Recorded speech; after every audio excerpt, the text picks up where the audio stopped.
अच्छा, तो आजकल क्रिकेट की दुनिया में एक नाम बहुत सुनने में आ रहा है, माज सदाकत। जी, हर जगह उन्हीं की बात हो रही है। और आज की हमारी गुफ्तगू भी इसी के गिर्द घूमती है।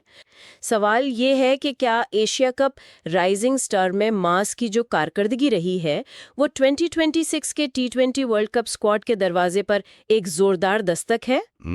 और देखें, दिलचस्प बात यह है कि ये सिर्फ एक खिलाड़ी की कारकर्दगी नहीं है। इसने पाकिस्तान क्रिकेट में एक पुरानी बहस को फिर से छेड़ दिया है कि भाई सिलेक्शन का मयार क्या होना चाहिए। क्या मतलब, तजर्बा या फिर मौजूदा फॉर्म? जी बिल्कुल। क्या आप एक बड़े नाम के साथ जाएंगे या उस खिलाड़ी के साथ जो इस वक्त आग उगल रहा हो? मास की इनिंग्स ने सिलेक्टर्स को सोचने पर मजबूर कर दिया है। अच्छा, तो चलें इस फॉर्म की बात करते हैं। माज ने एशिया कप राइजिंग स्टार में क्या किया है? ओमान के खिलाफ 54 गेंदों पर 96 रन्स। और उसमें 9 छक्के शामिल थे। सीधी सीधी तबाही। 9 छक्के, जी। लेकिन वो तो वार्म अप था। असल कहानी तो भारत के खिलाफ मैच में थी, जब टीम दबाव में थी, विकेटें गिर रही थीं। हाँ, वो मैच मैंने देखा था। उस वक्त माज ने 47 गेंदों पर 97 रन्स की मैच जितवाने वाली इनिंग्स खेली और अब वो टूर्नामेंट के दूसरे टॉप स्कोरर हैं। 175 रन्स और स्ट्राइक रेट वो भी 173 से ऊपर। 173, ये वो आदादो-शुमार हैं जिन्हें आप नजरअंदाज नहीं कर सकते।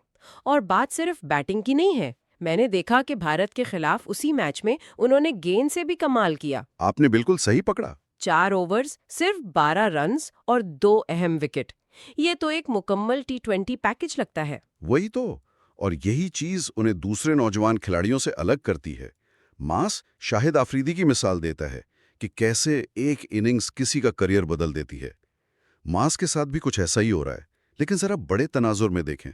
उनके मजमूई टी20 करियर पर नजर डालें। क्या कहते हैं उनके आदादो-शुमार? उनकी औसत तकरीबन 42 है और स्ट्राइक रेट 144 के करीब। एक मिनट, ये दोनों चीजें एक साथ?